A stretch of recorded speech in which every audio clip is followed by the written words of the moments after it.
Anatta. Anicca, impermanence. What is impermanence is unsatisfactory. What is unsatisfactory is not self.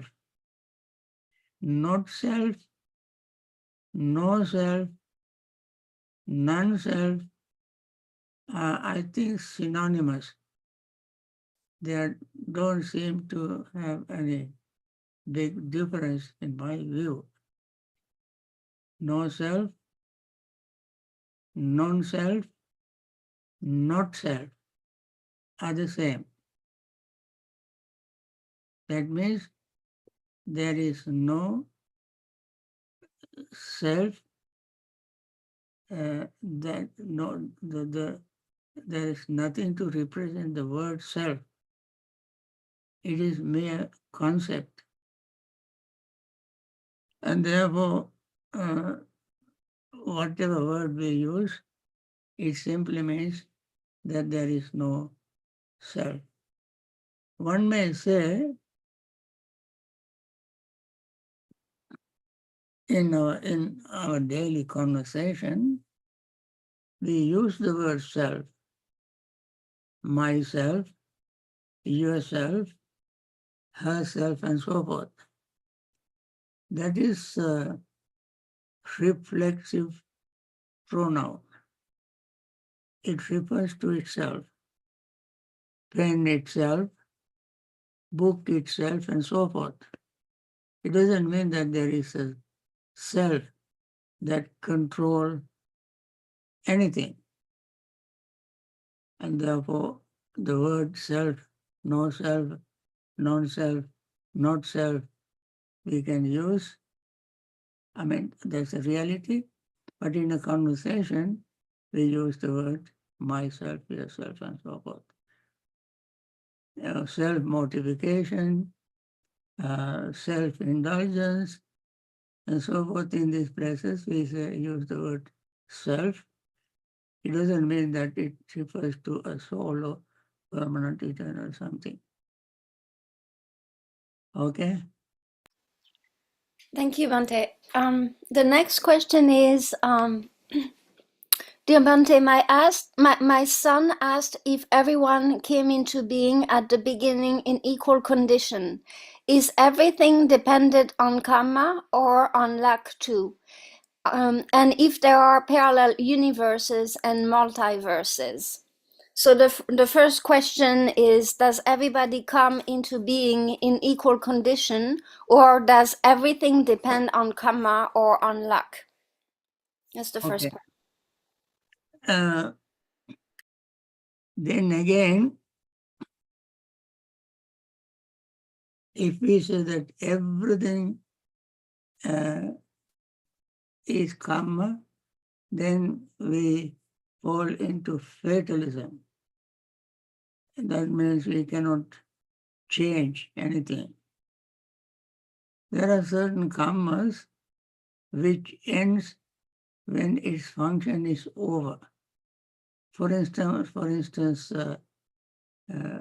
Janaka karma, by which we are born, will end the moment we are born in the mother's womb. That function is over.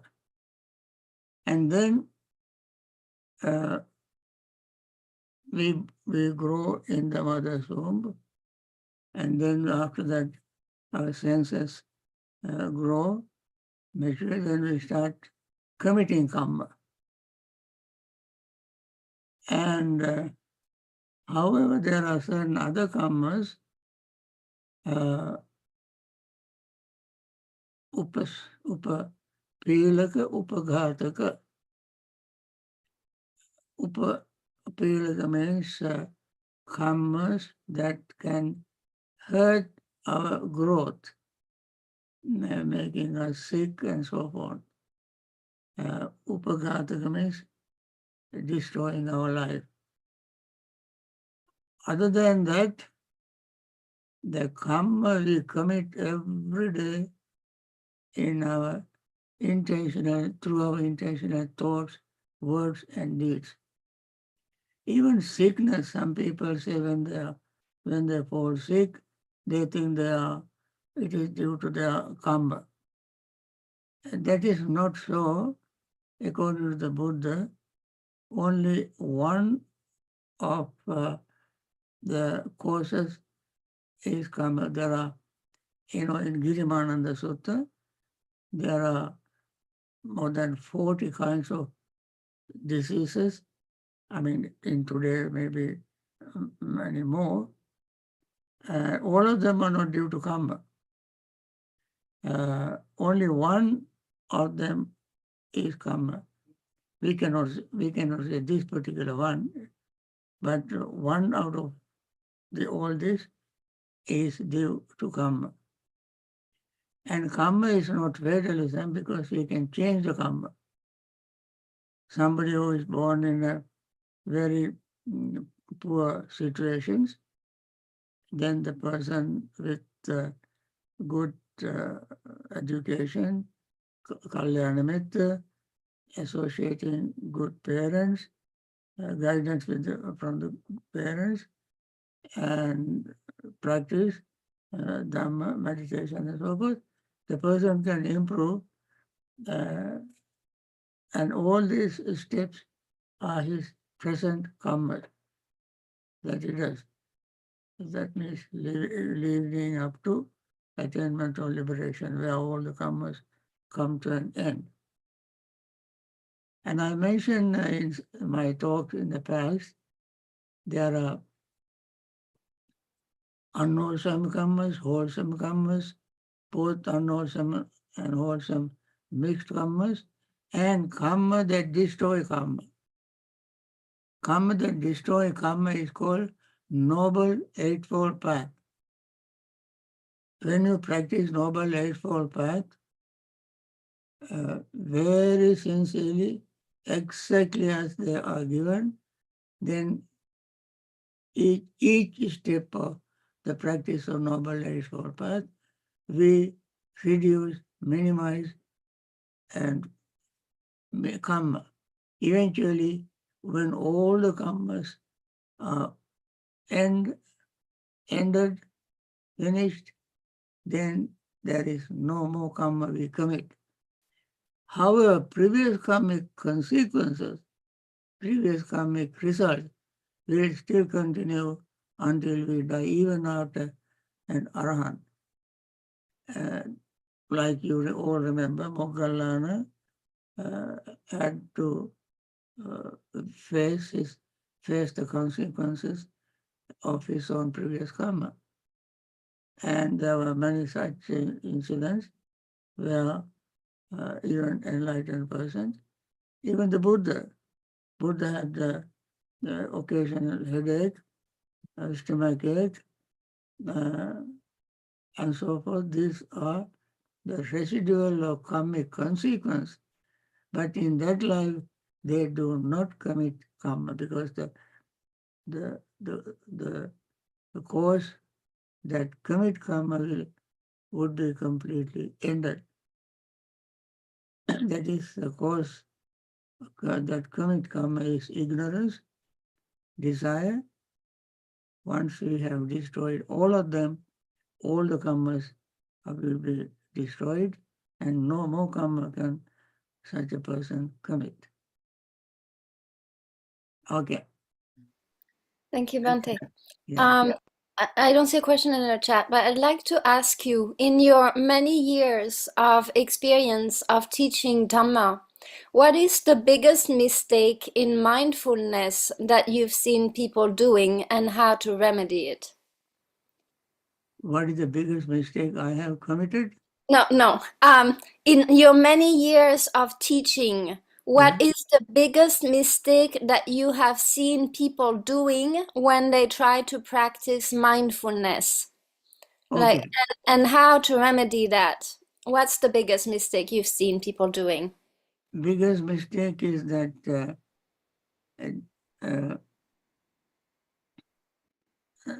they don't understand what mindfulness is. They don't understand what meditation is. Sometimes, very often I have heard people say that I've seen light, I feel light, I feel floating, and my mind is totally blank. I don't see anything, hear anything, and so forth. That is not you what we should expect from meditation. That's the biggest mistake.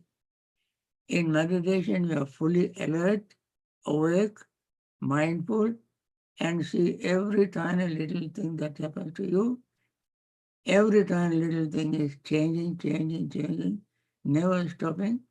Every, that is the stage where you may feel the almost changes in subatomic particles in your body. Body is made up of all kind of atoms, atomic particles, and so forth. All of them are changing. So you have to be very sharp and clear and alert to see these changes taking place in you.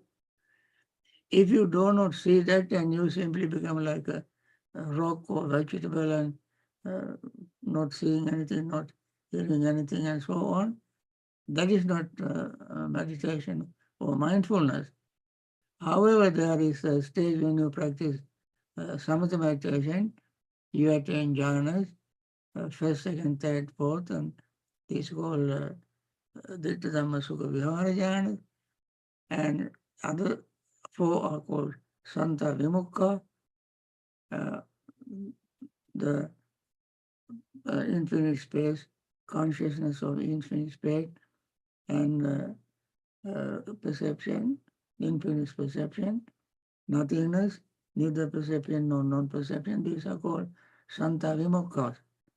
When you attain this state, there is another stage you can attain that is called Sanya Vedita Nirodha, cessation of perceptions and feeling.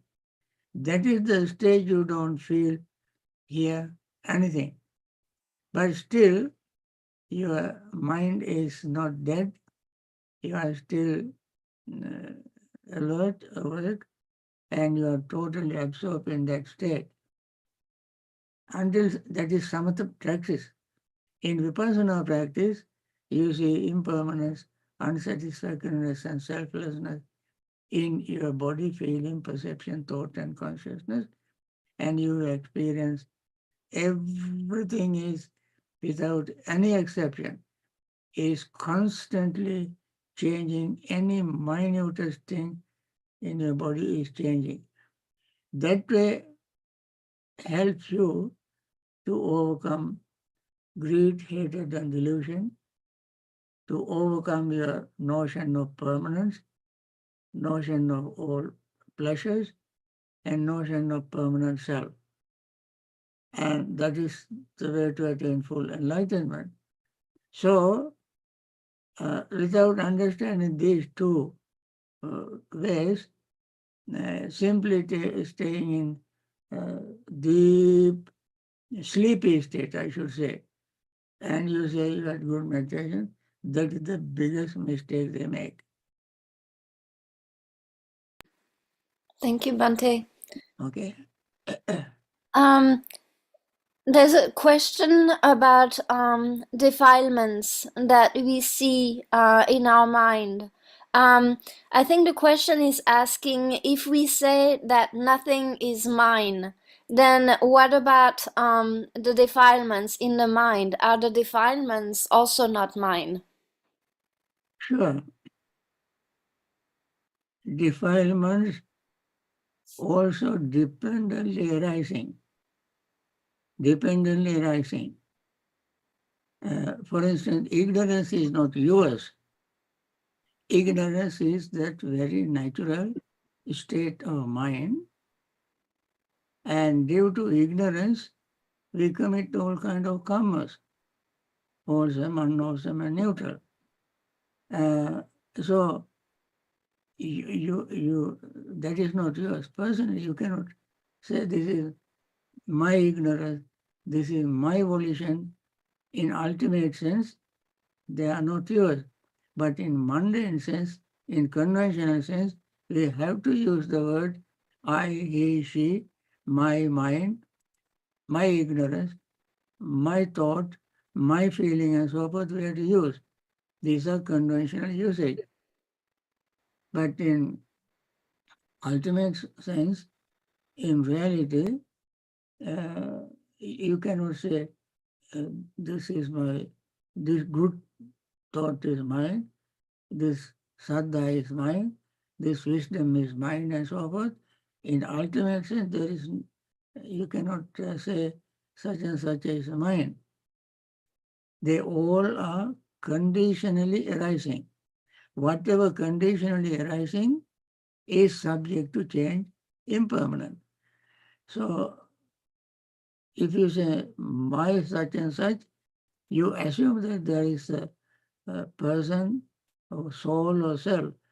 So we see, especially in vipassana practice, you see, netang mama neso amasana meso atta.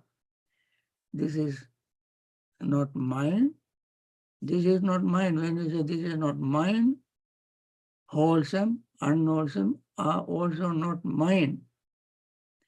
This I am not. And netama neso amasmi. Ne eso amasmi. This is not I, or this I am not. And this is myself, not myself. And my mind we use in conventional sense, but they don't belong to any particular person. They are causally related, phenomenally related, dependently arising factors, mental factors. And therefore you cannot say unwholesome thing is yours, wholesome is somebody else's, and so forth. No. Okay? Thank you, Bhante. The next question is, if a person doesn't want to say bad words or curse somebody, but they get provoked and then they start cursing and using bad words because they got provoked, does this create kamma? Surely, it creates kamma. If you, especially, you don't want to hurt anybody intentionally, but in your subconscious mind there is anger, dislike. So you may even not express by through your words, mentally you may curse someone. That is a mental unwholesome karma. Abhijja, vyapada, mithadita. Abhijja means what you call unrighteous greed. Vyapada means anger. It is what you call underlying tendency in your mind. So verbally you may not say that, but mentally you may curse someone. That is unwholesome karma. You commit karma. You may say, I don't have any intention of hurting or cursing somebody, but you are doing it. And the very moment you think of that cursing thought, you commit karma, unwholesome karma. Because that is what conditions your mind after that. And you see, the very beautiful statement or stanza in the Dhammapada, very first two stanzas, if we speak, if you think, speak, or do anything with impure state of mind, anger is impure state of mind, greed is impure state of mind, confusion is impure state of mind. With this defiled state of mind, if you think, say, or do something, that is unwholesome karma, mental karma, and you will reap the dangerous results of that karma. In this very life, if you have not ended your source of karma in this life, you may carry it on to the next life.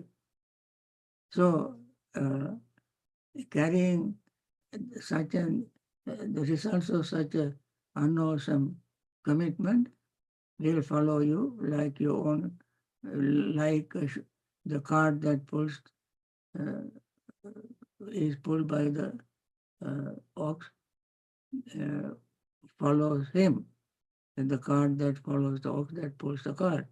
Similarly, our unwholesome results, karmic results, will follow us in this life or in life to come.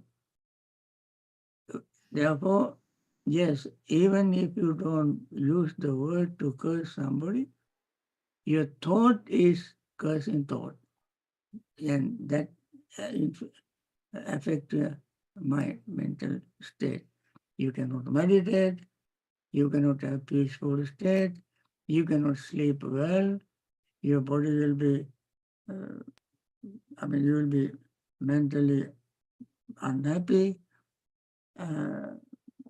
So many things. Sometimes if you have angry thought all the time, that even can remotely cause some other diseases, cancer, high blood pressure, even diabetes and so on.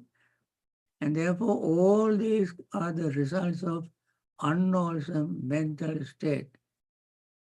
Whether you express it through your words or deeds or not, whether you express them through words or deeds, the karma already committed in your mind. It's called mental karma. Okay? Thank you, Bhante. We have a follow-up comment on that. Okay. What about if instead of going the wrong direction, you respond with maintaining sati and you adopt a form of metta in your response?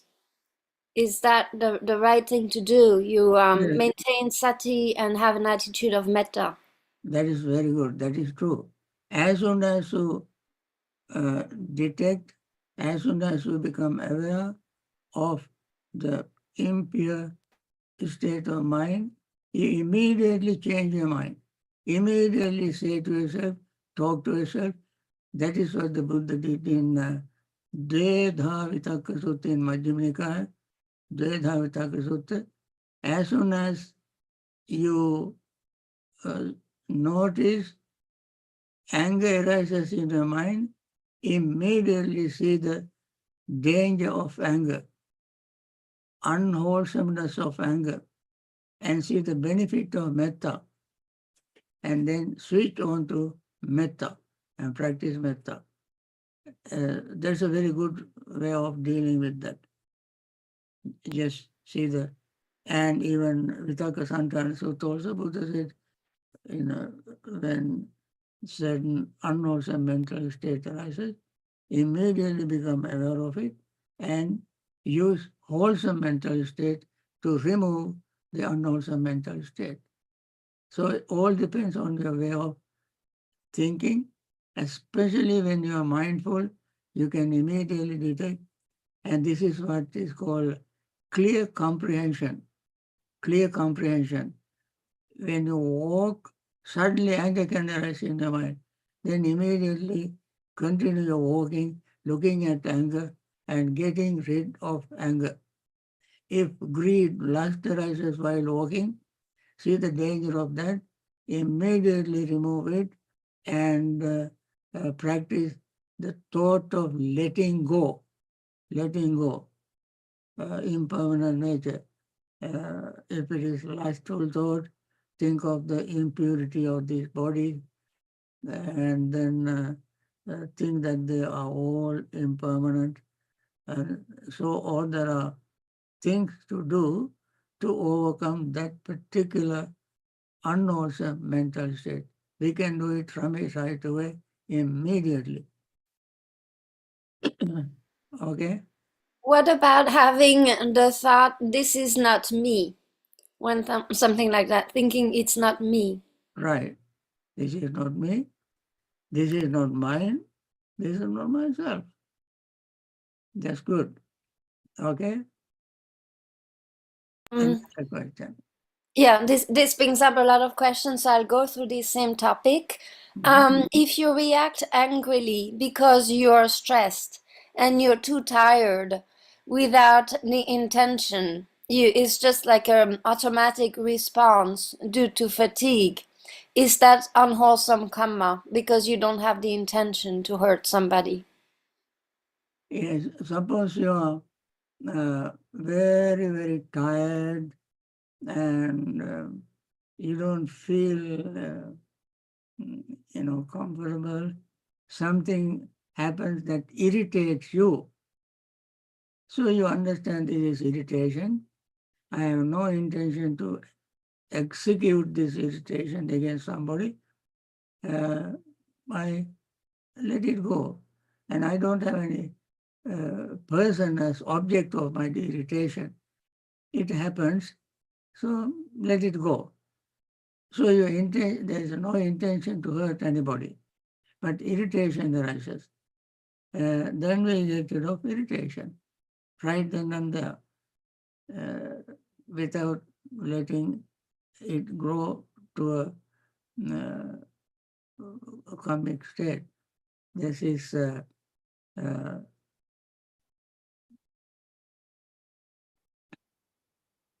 don't let it become active mental state.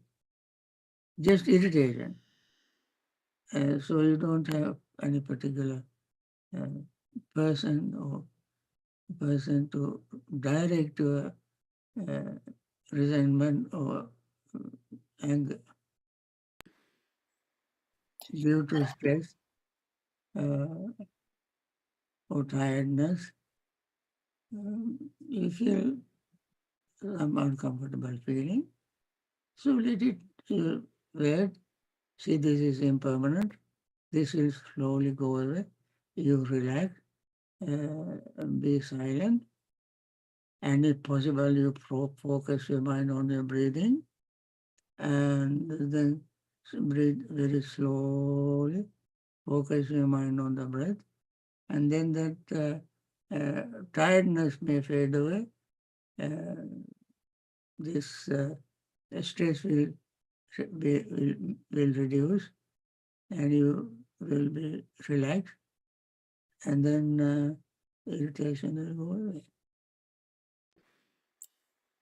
Thank you, Bhante. The next question is about volitional formations. First, what do the words volitional formations mean? What are they?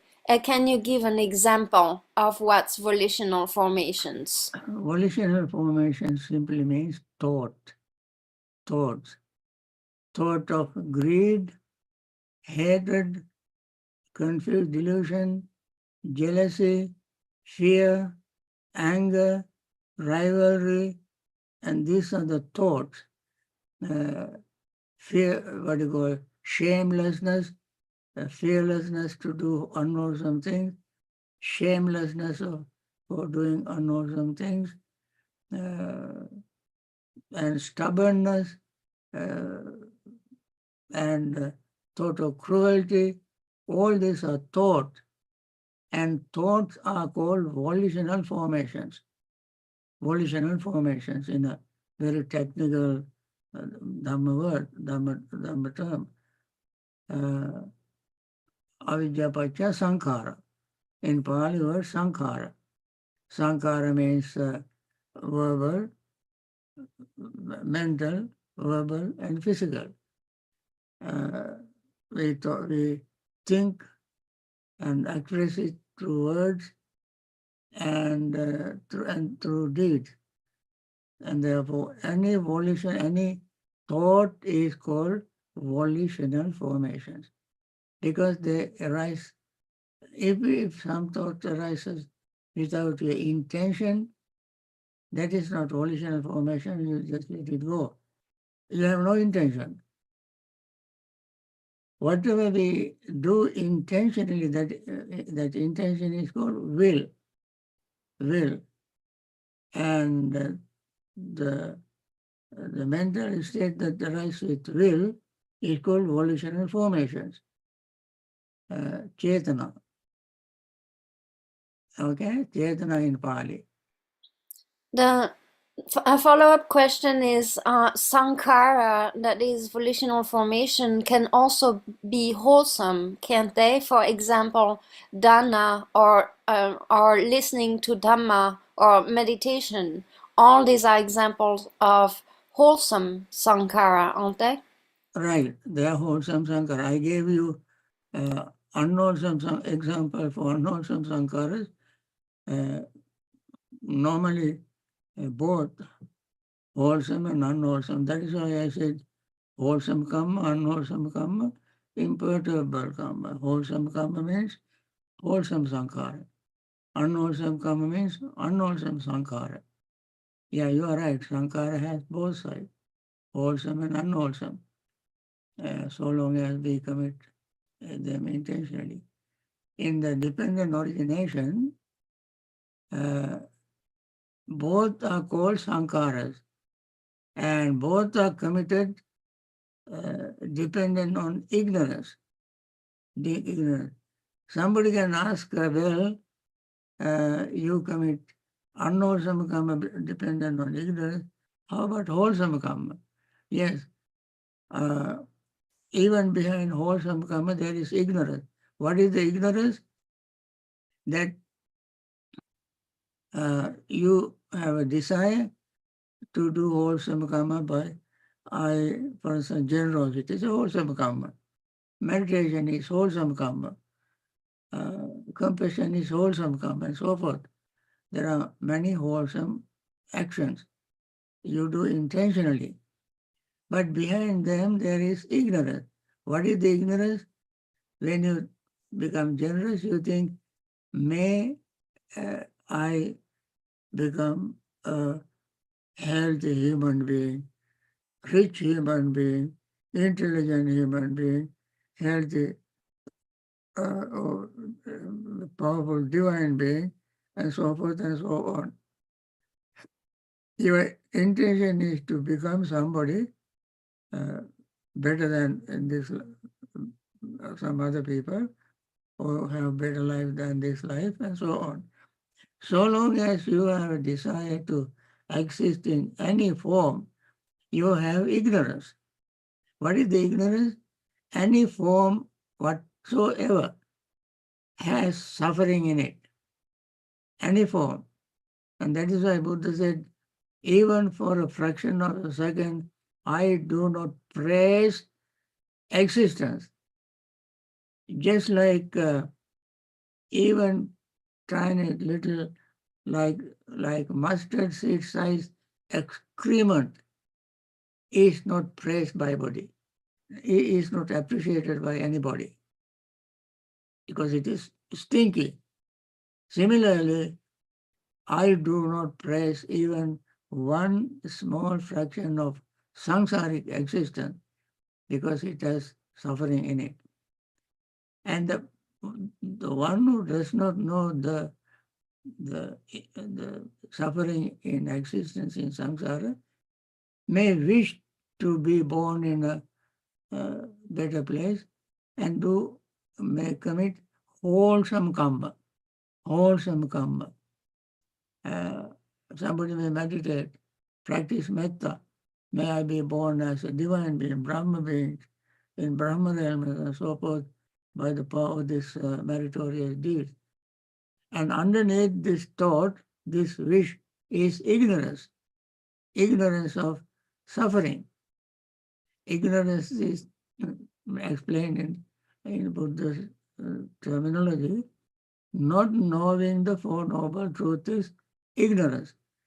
So, of course, unwholesome karma we do commit with ignorance, that is very obvious. Even wholesome karmas we commit, wholesome volitional formations we form with ignorance. I think we have to, I'm so glad that you asked me a good question. Friends, I like to spend sometimes in meditation. Therefore, I think this should be ended. We are supposed to have only 30 minutes for questions and answers, and we went little longer. And so now you hold on to your questions and ask me next time. Okay? Now we going to do some meditation.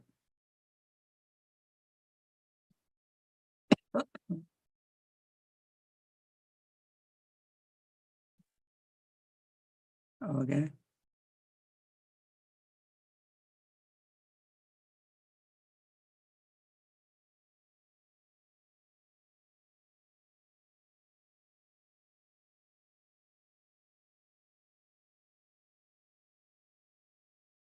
Where is that?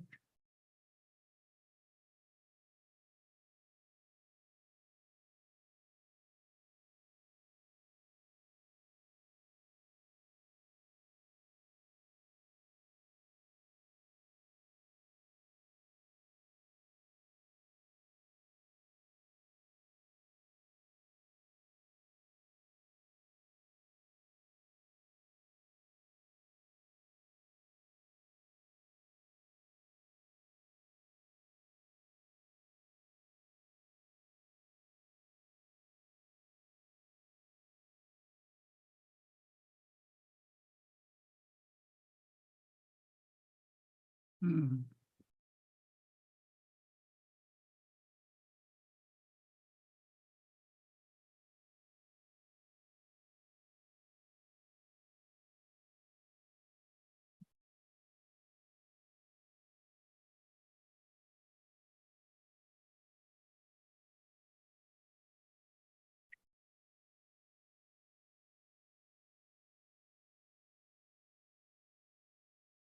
Mhm. Can you see the screen? No, No. not yet, Bhante. But you have to share it. Share screen and then try. Click on share screen. Chat. It's a green icon. Share screen. Okay.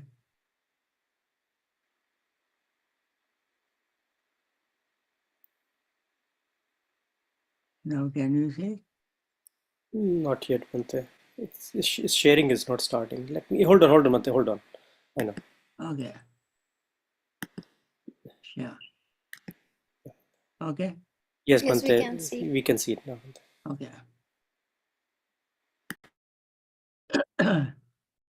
Okay. May all beings be happy and secure.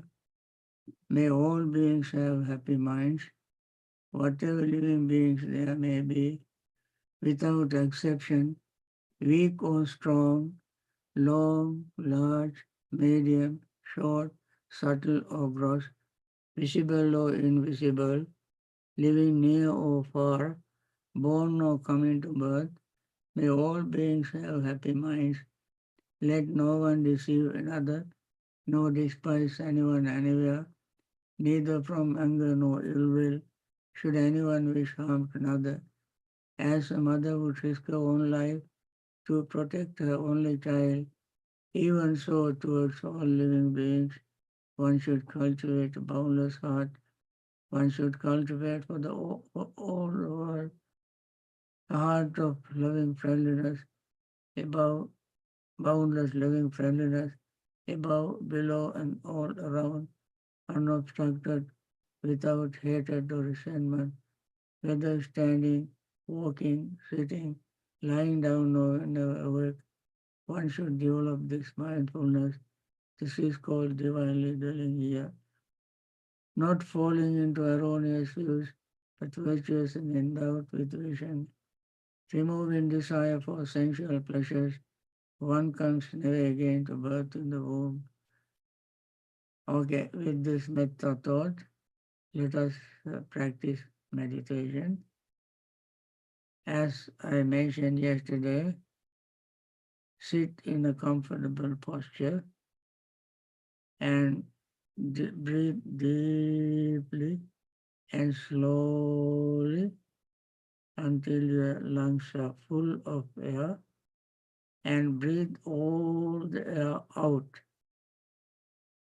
so that lungs will be fully open for the next breath.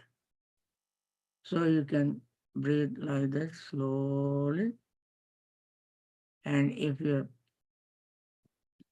mind wanders here and there, immediately bring it back to your breath and stay alert, awake, noticing inhaling as inhaling, exhaling as exhaling. Inhaling is changing every fraction of a second. Exhaling is changing. The feeling that arises with inhaling changes. The feeling that arises with exhaling is changing. Your awareness must remain of all these changes and let the mind be calm, relaxed, and peaceful.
By means of these meritorious deeds, may I never join with the foolish, may I join always with the wise, until the time I attain Bhavana.